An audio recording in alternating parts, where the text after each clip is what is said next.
Everyone, आज मैं आप लोगों को क्लास 10th हिंदी कोर्स भी चैप्टर 16 पढ़ाऊंगी। चैप्टर नेम है पतझड़ की टूटी पत्तियां, जो कि रविंद्र केलेकर जी द्वारा लिखित है।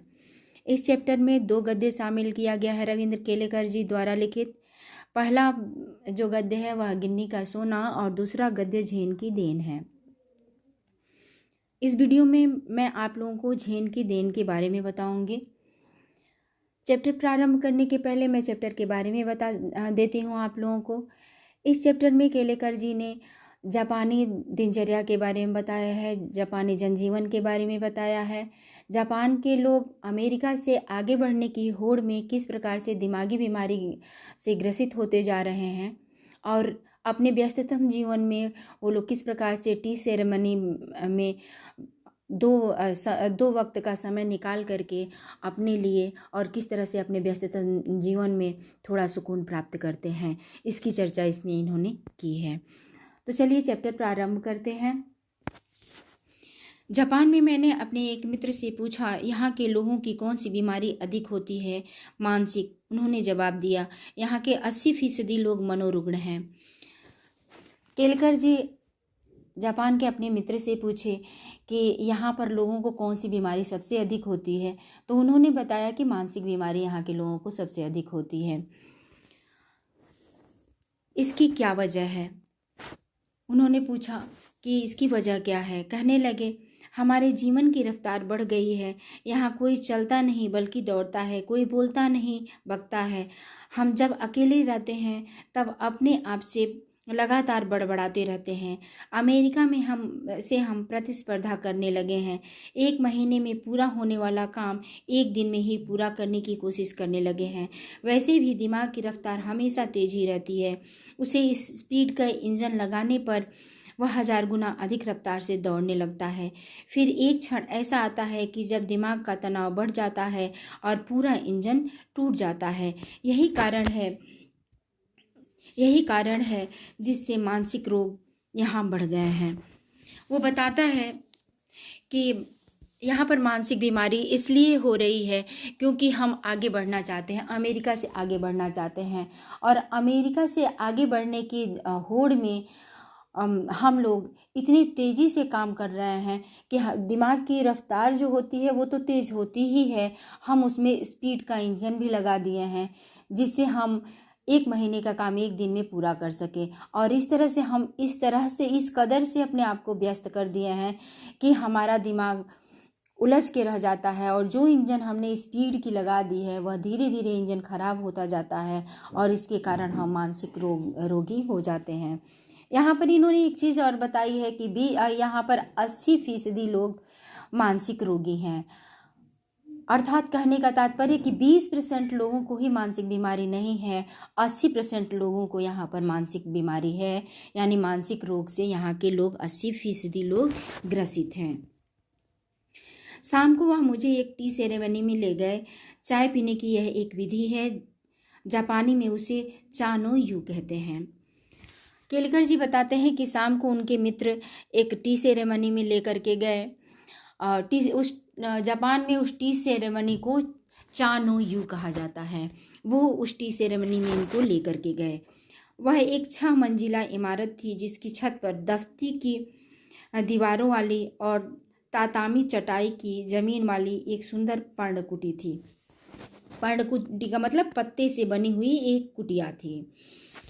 बाहर बेढप सा एक मिट्टी का बर्तन था। एक अजीब तरह का एक मिट्टी का बर्तन बाहर रखा हुआ था, उसमें पानी भरा हुआ था। हमने अपने हाथ पांव इस पानी से धोए, तौलिए से पोंछे और अंदर गए। अंदर चाजीन बैठा था। चाजीन का मतलब होता है चाय, जो टी सेरेमनी में चाय बनाने का कार्य करता है। टी सेरेमनी की तरह का चाय बनाने का जो कार्य करता है उसे चाजीन कहा जाता है जापान में। हमें देखकर वह खड़ा हुआ, कमर झुकाकर उसने हमें प्रणाम किया। दोझो, आइए तशरीफ लाइए कहकर स्वागत किया। बैठने की जगह हमें दिखाई, अंगीठी सुलगाई, उस पर चायदानी रखी। बगल के कमरे में जाकर कुछ बर्तन ले आया, तौलिए से बर्तन साफ किए। सभी क्रियाएं इतनी गरिमापूर्ण ढंग से की कि उसकी हर भंगिमा में लगता था मानो जय जयवंती के सुर गूंज रहे हैं। जयवंती यह एक राग होता है।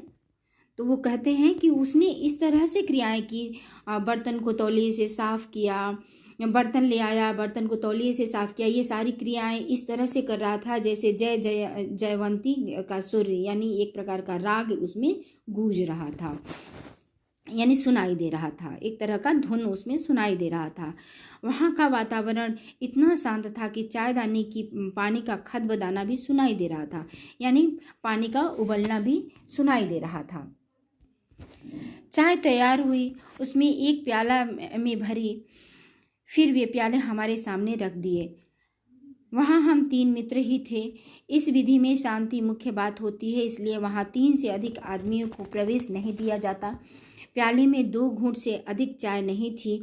हम ओठों से प्याला लगाकर एक एक बूंद चाय पीते रहे। करीब 1.5 घंटे तक चुस्कियों का एक सिलसिला चलता रहा। पहले 10-15 मिनट तो मैं उलझन में पड़ा, फिर देखा दिमाग की रफ्तार धीरे धीरे धीमे पड़ती जा रही है। थोड़ी देर में बिल्कुल बंद भी हो गई। मुझे लगा मानो अनंत काल में मैं जो जी रहा हूँ, यहाँ तक कि सन्नाटा भी मुझे सुनाई देने लगा। अक्सर हम या तो गुजरे हुए दिनों की खट्टी मीठी यादों में उलझे रहते हैं या भविष्य के रंगीन सपने देखते रहते हैं। हम या तो भूतकाल में रहते हैं या भविष्य काल में। असल में दोनों काल मिथ्या है, एक चला गया है, दूसरा आया नहीं है। हम जब बैठे रहते हैं तो या तो हम भूतकाल में होते हैं, यानी जो समय बीत गया है उसके बारे में सोचते रहते हैं, या फिर हम एकांत में ऐसे बैठे रहते हैं तो भविष्य हमारे दिमाग में दिखाई देता है। और ये दोनों जो चीज़ें हैं, जो बीत गया है उसके बारे में क्या सोचना, जो आने वाला है उसके बारे में क्या सोचना है, जो वर्तमान में चल रहा है हमें उसके बारे, क्योंकि वही यथार्थ है, हमें उसके बारे में सोचना चाहिए। ये दोनों तो मिथ्या होती है। असल में दोनों काल मिथ्या यानी झूठी होती है। ये दोनों काल जो होता है, जो भूतकाल होता है, जो बीत चुका होता है, और जो भविष्य काल होता है, जो आने वाला होता है, ये दोनों ही झूठ होता है, क्योंकि ये दोनों हमारे सामने नहीं होता। एक चला गया है, दूसरा आया नहीं। हमारे सामने जो वर्तमान क्षण है वही सत्य है, उसी में जीना चाहिए। चाय पीते पीते उस दिन मेरे दिमाग में भूत और भविष्य दोनों काल उड़ गए थे। वो बताते हैं उस एकांत जो चाय पीने की टी सेरेमनी थी, उस टी सेरेमनी में केलकर जी ने ये महसूस किया कि वहाँ पर दिमाग जो था, उस टी सेरेमनी के बीच में जो चाय पीने की जो प्रक्रिया थी, उस प्रक्रिया के बीच में दिमाग एकदम शांत हो गया था। उसमें न भूत की सोच थी और न भविष्य की चिंता थी, एकदम सन्नाटे में था। केवल वर्तमान क्षण सामने था, जो समय चल रहा था वही समय सामने था। वह अनंत काल जितना विस्तृत था।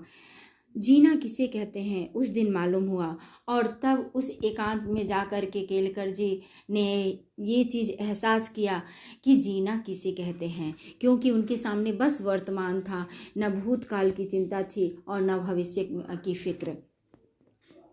झेन परंपरा की यह बड़ी देन मिली जापानियों की। यह झेन परंपरा जो है, जो चाय पीने की जो टी सेरेमनी है, यह परंपरा केलकर जी कहते हैं कि जापानियों की यह बहुत बड़ी देन है, ये बहुत बड़ी उपलब्धि है, यह झेन की देन है, यह टी सेरेमनी, जो कि एकांत में रह करके मनुष्य अपने आप को प्राप्त कर लेता है।